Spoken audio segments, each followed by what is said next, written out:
Porque en Hospital Santander siempre hay un mejor mañana, presenta. Muy buenos días amigos, ya estamos en este tiempo de enlace comunitario. Estaremos platicando con los amigos del Hospital Santander. Tenemos aquí a la licenciada Estela Moreno, también tenemos al doctor Víctor Castellanos. Licenciada Estela Moreno, sea bienvenida, buenos días. Muy buenos días, ¿qué tal? ¿Cómo están todos ustedes? Muy bien, querida licenciada Estela. Vamos a estar platicando acerca de un tema muy importante en la salud del hombre, ¿verdad? Efectivamente, el día de hoy vamos a estar hablando de la salud digestiva y para ello, bueno, pues me congratulo de tener como invitado al doctor Víctor Hugo Castellanos González. Él es un excelente médico. El doctor tiene la licenciatura como médico cirujano y partero por la Universidad Valle de Bravo, graduado en 1988 con la cédula 122-8232 y tiene la especialidad en cirugía general por el sector salud en el año 2000 con la cédula 321-1030. Doctor, muy buenos días y le agradecemos esta oportunidad que nos brinda de tener esta charla, más que una entrevista, es una charla en la que el objetivo obviamente es que la comunidad que nos está escuchando pues tenga esta noción de información acerca de la salud digestiva, tanto en hombres como en mujeres, pero vamos a hacer énfasis un poquito más en el hombre porque aunque ya no estamos en el mes de la concientización de la salud en el hombre, es uno de los propósitos que vamos a tener a lo largo de este periodo porque vemos que los caballeros son un poquito más resistentes a cuidarse. Entonces, doctor, muy buenos días. Hola, muy buenos días. Muchas gracias por la oportunidad de compartir algún tiempo con ustedes. Agradezco a Radio Esperanza y al Hospital Santander la invitación. Yo le quisiera preguntar al doctor si existe alguna diferencia en la manera en la que un hombre enfrenta la salud a cómo lo enfrenta la problemática una mujer. Bueno, sí, hay diferencias bastante notables. Regularmente empezando porque la mujer acude con más frecuencia a la consulta. Existe un poquito más de conciencia de parte de las mujeres de las revisiones que se tienen que hacer periódicamente y no tanto el hombre. El hombre en la práctica vemos que regularmente se espera, o más bien lo que lo hace acudir a la consulta es realmente la presentación de algún síntoma, de algún síntoma o de algún signo. Es decir, la mujer hace más uso de la prevención, digámosle, que el hombre. El hombre acude cuando ya está prácticamente enfermo y esa enfermedad ya le está provocando algún problema que lo incapacita o algunas veces no lo incapacita, pero sí lo preocupa, como puede ser la presencia de un dolor, la presencia de un sangrado, la presencia de un mareo, la presencia de un desmayo, la presencia de falta de debilidad, por ejemplo, falta de fuerza, ya sea en los brazos, en las piernas, en fin, cuando se presentan este tipo de signos o síntomas, es cuando el hombre normalmente acude al médico, ¿verdad? Y la mujer, repito, lo hace en forma preventiva. Se hace sus chequeos anuales, se hace sus exámenes necesarios con respecto al cáncer de mama, al cáncer cervicuterino, etcétera. Y como repito, el hombre espera regularmente a que se presente algún signo o algún síntoma de las enfermedades, que es cuando, más bien, por decirlo de alguna manera, es la presentación de estos datos, lo obligan prácticamente al hombre al ir al médico, y no así la mujer, que lo hace de forma preventiva. Yo diría que esa es la principal diferencia en cuanto al manejo de la conducta que siguen los hombres y las mujeres. Oiga, doctor, y ya hablando de los padecimientos digestivos, ¿hay alguna diferencia? O sea, me imagino que hay problemas digestivos sin importar si se trata de un caballero o de una dama, pero habrá algunos que son más frecuentes en caballeros que en damas. O sea, ¿cuáles son los que son en común? Y si hay alguna frecuencia preponderante en caballeros en algún tipo de problemas digestivos. Sí, sí hay diferencia significativa entre las enfermedades que se presentan en los hombres y en las mujeres. Pudiéramos hablar particularmente de la gastritis, por decirlo, por poner un ejemplo. La gastritis ahí es mucho más frecuente en las mujeres, ¿sí? El problema de la vesícula, por ejemplo, es más frecuente en las mujeres, 4 veces a 1 hasta 6 veces a 1 en comparación con los hombres. En el hombre es más frecuente, por ejemplo, los padecimientos del colon, ¿sí? Sí. Los padecimientos del hígado son más frecuentes en los hombres. En las mujeres es más frecuente la inflamación del colon, por ejemplo, la colitis, Sí. por mencionar solo algunas. ¿A qué se debe esto? Hay muchos factores que pueden significar esto. Es decir, las mujeres regularmente, si son muy aprensivas, por ejemplo, si son muy preocuponas, ¿verdad? Eso les predispone a tener problemas de la vesícula. No es el único factor. Es decir, no hay que echarle la culpa exclusivamente a eso. Existen factores hormonales y otro tipo de situaciones. Para ambos sexos, la obesidad es una predispone para problemas en la vesícula. La dieta que tenemos los latinos, ¿verdad? Alta en carnes, en colesterol, en eso. Eso nos predispone a ambos sexos, ¿verdad? Pero sí existe diferencia importante entre el hombre y la mujer en relación a la presentación de estas enfermedades. Y por puntualizar nada más, una enfermedad que es muy frecuente, que es el problema de la vesícula, regularmente, y la experiencia así no lo indica, es que si es más frecuente en la mujer, también es cierto que cuando se presenta en el hombre suele ser un poco más difícil el manejo.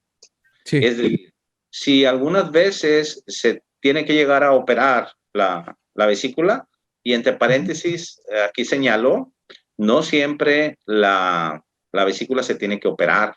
Hay tratamientos médicos, pero Sí. cuando haya piedras, es decir, litos, ¿verdad? Que en forma crónica, eso sí se tienen que operar, definitivamente. Cuando se llegan a operar, curiosamente, en el hombre es mucho más difícil una operación de la vesícula que en la mujer. ¿Por qué? Hay variantes anatómicas, es decir, la vesícula está más pequeña o la vesícula está muy grande, la arteria que nutre la vesícula está muy chiquita o tiene 2 arterias en lugar de una, o la conducto biliar está muy delgadito. En fin, hay unas variantes anatómicas que regularmente hacen más difícil la operación en un hombre. Eso yo diría que pues son así a grosso modo las diferencias, ¿verdad? Que puede haber en relación con el hombre y la mujer, hablando particularmente de problemas vesiculares. Muy bien, doctor. Muchas gracias por esta información que realmente nos sorprende. Bueno, yo no sabía nada de Sí. esto, he aprendido algo muy nuevo y realmente, doctor, lo veo, ¿no? Sí, cierto. He notado que sí es más frecuente que de repente conozco a mujeres que tienen estos problemas, como menciona, de gastritis o de colitis y a veces me han comentado, no, tengo colitis nerviosa, ¿no?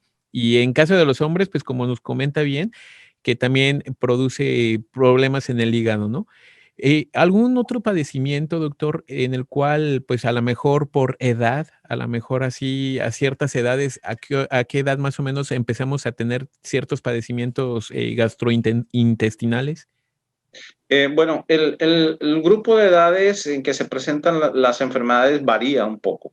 Es decir, por ejemplo, en la infancia, las gastroenteritis, es decir, la inflamación del estómago y del intestino, casi siempre por cuestiones de origen viral, que es lo que ven los pediatras. Yo no soy pediatra, pero regularmente las gastroenteritis en niños son virales o bacterianas. Eso se presentan en ese grupo de edades. Digamos, en la adolescencia y en los adultos jóvenes suelen aparecer problemas, por ejemplo, de gastritis. Pueden empezar a haber también problemas de colitis, porque ambas enfermedades tienen mucho que ver con la persona que sea aprensiva. Y nosotros vemos en la práctica que, por ejemplo, señoritas o jovencitos, más señoritas, que en los periodos de exámenes, por ejemplo, o sea, cuando hay lo que nosotros le llamamos un disparador del estrés, se acentúa la gastritis, se acentúa el reflujo, se acentúa la colitis, la inflamación del colon.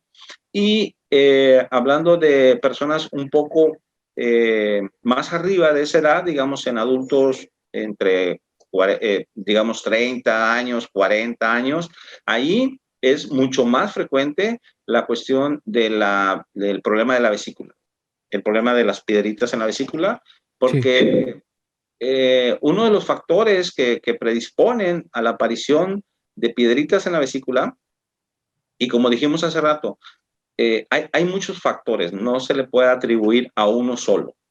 Pero mencionábamos hace rato que, por ejemplo, el ser muy aprensivo, el ser muy nervioso es un factor. El ser mujer es otro factor por cuestiones hormonales. Los embarazos también predisponen a la aparición de piedras. La obesidad también, entre muchos otros factores. Entonces, en ese grupo de edades es cuando esos factores se reúnen, digámoslo de alguna manera, y por eso es mucho más frecuente el problema de la vesícula. Ahora, en adultos mayores hay también algunas enfermedades como el cáncer, como el sangrado de tubo digestivo, ya sea cuando uno vomita sangre o cuando uno hace sangre por la popó. Hemos visto que estas enfermedades, si bien hace algunos años eran propias de los adultos mayores, cada vez se presentan en pacientes más jóvenes. Y eso es una situación que debemos de tener muy en cuenta para que la gente lo considere, ¿verdad? Estamos hablando de la presentación de cáncer en tubo digestivo, estamos hablando de sangrados de tubo digestivo en personas que tienen 20, 30 años, que antes era prácticamente imposible pensar que un paciente que tuviera algunos síntomas pudiera llegar a tener algún problema de este tipo. Muy bien, doctor. Perfecto, gracias por esta información. Licenciada Estela, que pudiera tal vez recordarnos los teléfonos de Santander para que nuestra audiencia los tome nota. Y bueno, también recordarle a nuestra audiencia que si tienen alguna pregunta, no duden en marcarnos. Aquí estamos listos para tener una llamada o para solventar cualquiera de sus dudas que tenga en materia de este tema que estamos tratando. Claro que sí, claro que sí. Con todo gusto nos pueden llamar. Tenemos una línea de llamadas sin costo desde Estados Unidos, que es el 1-866-540-3450, o nos pueden llamar ya sea vía telefónica o el WhatsApp, que es el 011-52-1-899-921-6700. O si nos están marcando desde el teléfono, es el 52-1-899-921-6700. Todos se pueden comunicar también a través de nuestras redes sociales, ya sea por el Facebook, en inbox, les recibimos los mensajes. Y les queremos recordar que si ustedes tienen la necesidad de acudir a una atención médica en el hospital, les pedimos por favor que nos llamen en este momento. La autoridad sanitaria tiene colocados unos filtros precisamente al ingreso de Reynosa, y para comprobar que es una actividad esencial a la que ustedes están acudiendo a nuestro a nuestro estado, a nuestro municipio, específicamente aquí con nosotros. Nosotros les mandamos un correíto, hacemos la cita y queda una constancia que ustedes pueden presentar ante la autoridad y no van a tener ningún problema en el caso de que requieran acudir aquí con nosotros. Y les recordamos que tenemos también lo que es la consulta respiratoria en línea. Si ustedes tienen algún problema respiratorio, ahorita recordemos que tenemos lo del COVID y tenemos también pues el tema de la influenza y los problemas propios de esta temporada. Entonces, llámenos y con muchísimo gusto a través de nuestras redes sociales también pueden encontrar cómo agendar estas citas y estamos a sus órdenes. Tenemos una llamadita, nos acaba de perfecto. entrar una llamada, María de Far, vamos a atender esta llamada, una pregunta. Adelante. Muy buenos días, María. Buenos días. Buenos días, María. Adelante con su pregunta. Bueno, muy buenos días. Mi pregunta es tocante a mi hijo. Mire, él trae un dolorcito en el lado izquierdo, casi en la ingle, pero un poquito más arriba. Y yo tengo un poco de cuidado porque fue con su doctor y le hicieron un estudio así que eso como esto que hacen con la computadora, no recuerdo cómo se llama. Y le dijeron que no era nada. Entonces ese dolorcito sigue como a veces como punzaditas y así que cuando tiene movimiento le duele. Entonces yo pienso que si no es nada porque duele, el cuerpo como que habla, ¿verdad? Cuando algo tiene. Entonces yo quisiera saber al doctor qué es lo que me recomienda para mi hijo, a dónde se dirige o qué puede ser. Es todo, muchas gracias. Muchas gracias, María. Yo escucho por la radio. Gracias. A usted. María, buenos días, gracias por la pregunta. Lo primero que yo quisiera saber es qué edad tiene su hijo para saber, poderla orientar a qué es lo que usted debiera de hacer o qué estudios tomar o con quién acudir. Ya no la tenemos en la línea, pero dijo que era adolescente, ¿no? Ok, no lo escuché. Ok, bueno, el dolor que se presenta, así como lo describe la señora, pueden ser varias cosas. Puede ser desde una inflamación del intestino, puede ser que tenga una hernia en la ingle, puede ser que tenga alguna otra enfermedad también digestiva. Regularmente, para llegar a un diagnóstico preciso, muchas veces se tienen que ir descartando las probabilidades. Es decir, de entrada sería prácticamente imposible determinar con exactitud qué es lo que le pasa. Habría que hacer, a lo mejor, primero acudir, ya sea con un cirujano o con un gastroenterólogo para que lo revisara. Y en base a eso es como se determina qué tipo de estudios se necesita. Y así ir apoyando o descartando algún diagnóstico. Sí, adelante. Perdón, doctor. Mire, ya me mandaron un mensajito aquí. Dice que tiene 40 años, perdón. Ok.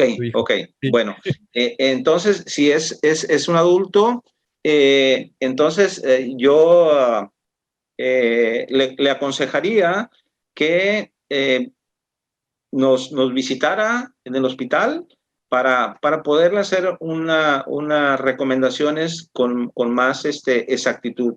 Lo que acabo de decir ahorita, eso como quiera aplica, ¿verdad? Al margen de la edad. ¿Por qué se pregunta la edad? Porque de acuerdo a la edad es en lo que uno piensa que pudiera tener, ¿verdad? Pero sí hay que hacerle una valoración integral y aprovecho también la pregunta para darle un consejo a tu amplia audiencia. Muchas veces, lo digo porque el estudio que le tomaron, ok, yo creo que se refería a una tomografía axial, por lo que me dice, si no es que a un ultrasonido. lo que quiero comentar es lo siguiente. Muchas personas, por desconocimiento o bien porque lo checan en el Google o, en fin, la información puede venir de muchas partes, suelen hacerse exámenes de laboratorio y luego traerlos con el doctor. Sí. Y aquí, poniéndolo en palabras muy simples, la mecánica es al revés. Ok. Primero tienen que venir con el médico para ver cuáles son los exámenes que uno va a necesitar de acuerdo a lo que uno esté pensando en que el paciente pudiera tener. Y entonces ya, digámosle así, dirigidamente uno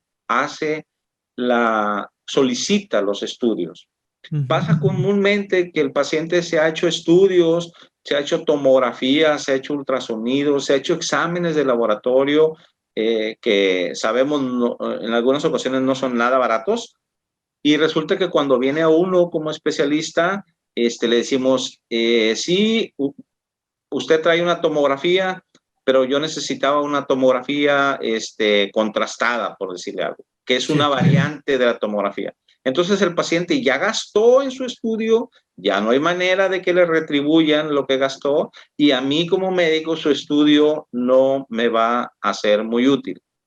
Entonces la invitación es que primero acudan con el médico para que el médico les diga, los dirija, y esto resulta también en el ámbito económico muy conveniente para el paciente porque no se va a hacer exámenes innecesarios, ¿verdad? Ese sería un comentario adicional que me gustaría externarles. Tenemos una llamada, tenemos una preguntita aquí, tenemos a Claudia de Hidalgo. Vamos a atender esta llamada. Muy buenos días, más bien, ya le iba a decir buenas tardes. Buenos días, Claudia. Buenos días. Hola, ¿qué Sí, tal? mire, bien, gracias, bendiciones.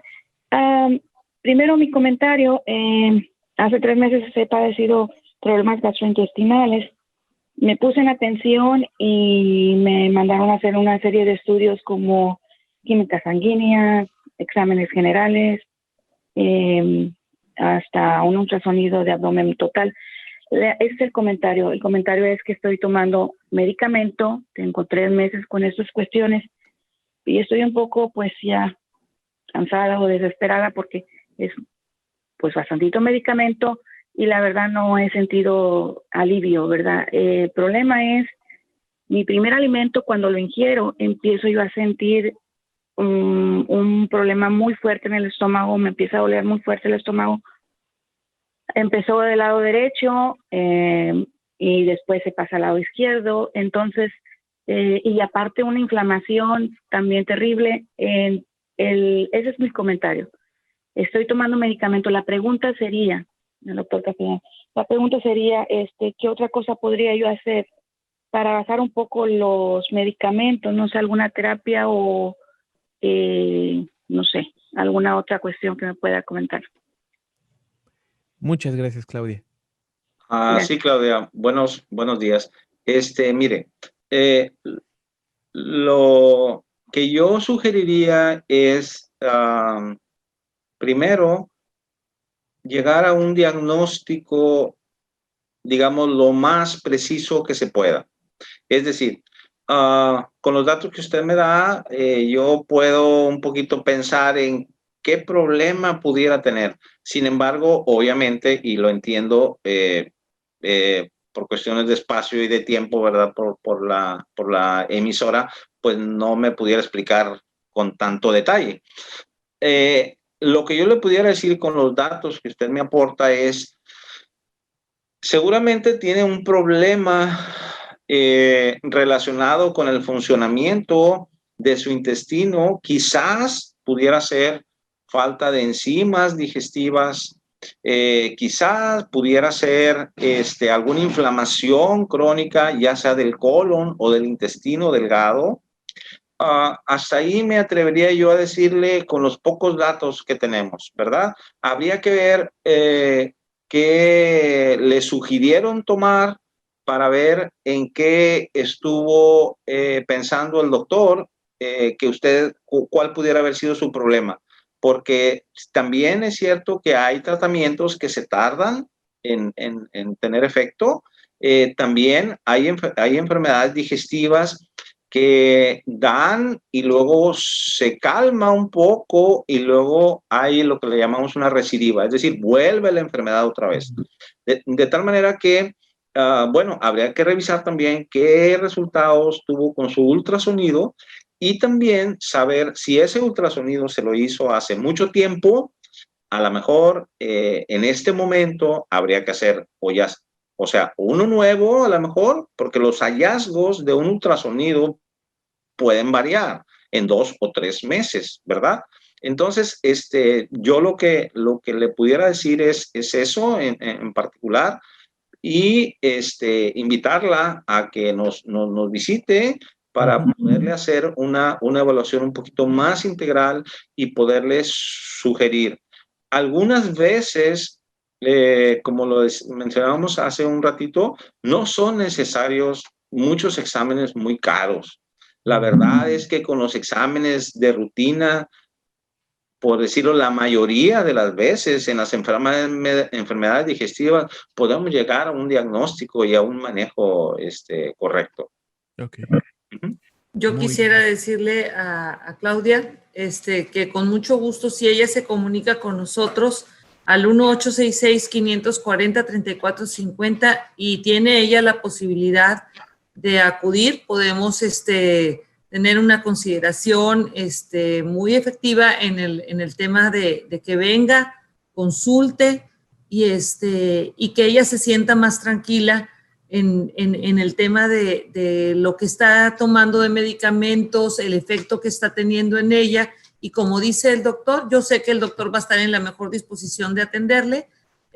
Podemos agendar una cita que sea programada, le hacemos llegar su cita vía un correo electrónico para que no tenga ningún problema de acceso aquí a la ciudad y con gusto le atendemos. Entonces, por favor, que se comunique al 1-866-540-3450 o a través de nuestras redes sociales y nos comunicamos con ella, agendamos una cita y que no persista la molestia que ella está en este momento padeciendo. Así es. Creo que está sonando el teléfono, a lo mejor es ella. Sí, ¿verdad? Espero en Dios que sí. Bien, hay otras 2 preguntitas. Mira, dice, sí, doctor, dice, mi hijo padece mucho dolor abdominal y ardor e inflamación del estómago. Tiene 18 años. Esta es una. Y la otra, bueno, ahorita se la comentamos, pero es relacionado con el COVID y los problemas gastrointestinales. Menciona una persona si es que, bueno, menciona que si es que en los alimentos puede venir el COVID y si causa diarrea, vómitos o algunos otros problemas gastrointestinales. Bueno, esa es la otra pregunta, pero la primera es la del joven de 18 años con dolor abdominal, ardor e inflamación. Sí, con respecto a esta primera pregunta, yo diría que pudiera tener una gastritis, que pudiera tener algo que se llama también reflujo gastroesofágico, que no es otra cosa más que el ácido regresa del estómago hacia el esófago. El esófago es el tubo que lleva la comida de la boca al estómago. Hay un reflujo, es decir, regresa ese ácido y eso puede estar provocando esa molestia. Regularmente debe de tener una buena evolución si toma el tratamiento adecuado por el tiempo también adecuado. Ese es bien importante. Y también tomar en cuenta muchos factores que son desencadenantes de este tipo de problemas. Por ejemplo, por darles solamente por cuestión de tiempo 1, 2 o 3 recomendaciones. Primero, tiene mucho que ver la alimentación en cuanto a la frecuencia. Sí. Hay gente que come 1 vez al día nada más, 2 veces al día, y los periodos prolongados de ayuno, es decir, entre el mayor número de horas entre una comida y otra es muy importante, porque durante ese tiempo el estómago está con el ácido prácticamente solo. Entonces, eso lastima mucho el estómago, de tal manera que ahí una de las recomendaciones, respondiendo un poquito a la pregunta, es que ahorita lo que puede hacer es comer un poquito más frecuente, aunque sean comidas fraccionadas, decimos nosotros, no la cantidad que regularmente come en sus comidas normales, es decir, 3 veces al día que haga sus comidas y que en el inter, entre una y otra de las comidas grandes del día, se come una manzana, una pera, una barrita de fibra, en fin, para que el ácido no esté solo en el estómago lastimándolo. Pero también hay grados de inflamación del estómago, hay grados de inflamación del reflujo, ¿verdad? Entonces, sí sería recomendable que siguiera un tratamiento adecuado. Normalmente, si esto es una gastritis, una esofagitis, regularmente se siguen tratamientos y esto llega a cicatrizar, es decir, llega a curarse prácticamente. Sí. Ese sería mi comentario. Muy bien, doctor. Muchas gracias. Y la segunda pregunta que nos mencionaban precisamente aquí también por WhatsApp, si hay alguna relación con ahorita lo que estamos viviendo con el virus del COVID, que si hay alguna relación con los síntomas de diarrea y también vómitos, y también si es que los alimentos pueden contaminarse con este virus. Bueno, los alimentos regularmente no es una fuente de ingreso del virus a nuestro cuerpo, porque al caer el alimento en el supuesto o casi imposible caso que estuviesen contaminados, vamos a decirlo de esa manera, el ácido del estómago y los diversos líquidos que se producen en todo el tubo digestivo prácticamente destruyen el virus. Entonces, no es una vía de contagio, digamos así. Ahora, ¿tiene relación la presencia de diarrea, vómito, enfermedades gastrointestinales con el virus directamente? La respuesta es sí. Sí, no es que se haya infectado por el alimento, no, se infecta por vía respiratoria. Sin embargo, las consecuencias que puede tener la infección por el COVID-19 suelen ser, digamos, en formas sistemáticas, es decir, puede presentar síntomas que no son los clásicos con los que empezó la enfermedad. Hace 8 meses, 9 meses que empezó, lo clásico era el flujo nasal, dolor de cabeza, malestar general, el dolor en la garganta, se iba el aliento, el olor, se iba el sabor del alimento. Esos eran los síntomas clásicos. Ahorita estamos viendo que el COVID se presenta también con otras manifestaciones que no tienen nada de relación con esas que acabamos de mencionar. A veces se presenta con diarrea, a veces se presenta con diarrea y vómito, a veces se presenta con dolor en el abdomen, que muchas veces se puede llegar a confundir con alguna enfermedad que inclusive requiera una operación. Es decir, por ponerte un ejemplo muy sencillo, la apendicitis, que es la inflamación del apéndice, que es muy común y que regularmente se necesita operar. Sí. Hemos visto casos de pacientes que traen dolor abdominal que todo indicaría que es una apendicitis y que en realidad es una secuela del COVID. De tal manera que aquí sí se necesita un poco más de acuciosidad por parte del médico y no pensar directamente en una enfermedad que requiere operación hasta no descartar que pueda ser una secuela del COVID. Ahora también se está presentando el COVID con manifestaciones cutáneas, es decir, a veces hay manchas en los pieles, en la piel, hay erupciones, le llamamos nosotros ronchas, por decirlo de una manera muy común, que no son una enfermedad propiamente de la piel, sino es una manifestación secundaria que ahora estamos viendo en pacientes con COVID. Entonces, yo resumiría lo siguiente. Ahorita, por la cuestión de la prevalencia de la pandemia, siempre uno como médico tiene que pensar en COVID. Siempre. Ahorita, si le duele la cabeza, si tiene diarrea, si le salieron unas manchas, si le ha dado dolor en el abdomen, tenemos que pensar, lo primero que se debe descartar es el COVID. Ok. ¿Verdad? Muy bien, doctor. Bueno, muchas gracias por esta respuesta y bueno, para la persona que nos hacía esta pregunta, bueno, pues ahí está la respuesta. Esperamos que, bueno, que pueda atenderse lo más pronto posible para que pueda descartar cualquier situación, ¿no? Bien, doctor, muchas gracias. Doctora, digo, perdón, licenciada Estela, que nos pueda recordar, no sé si en este mes de diciembre hay algunos especiales para los amigos que están escuchando. Sí, cómo no, tenemos continuamos todavía con el antígeno prostático específico, ¿Mm? pero también tenemos algunas consideraciones en los check-ups, tanto Mm. masculinos como femeninos, que los ponemos a su alcance. Por favor, yo creo que uno de los regalos más grandes que nos podemos hacer a nosotros mismos y a nuestras familias es el mantenernos en las mejores condiciones para pues, poder compartir la vida y la vida en salud. Entonces, creo que es un excelente regalo. Ahora que estamos con el tema de que, bueno, pues no vamos a ir a comprar un obsequio a una tienda seguramente porque estamos evitando. Bueno, Ujú. ¿por qué no pensar en procurarle la salud a quienes más amamos? A nuestros hijos, a nuestros padres, a nuestros hermanos. Yo creo que digo, lejos de que yo trabajo en un hospital, la verdad es que el tema de que alguien me procure a mí, que lo que mejor, lo que quiere es que yo tenga salud, lo tomo como un halago. Entonces, pues procurémonos salud. Muy bien. Muchas gracias, licenciada Estela, por esta información y que pudiera recordarnos nuevamente a los teléfonos de Santander.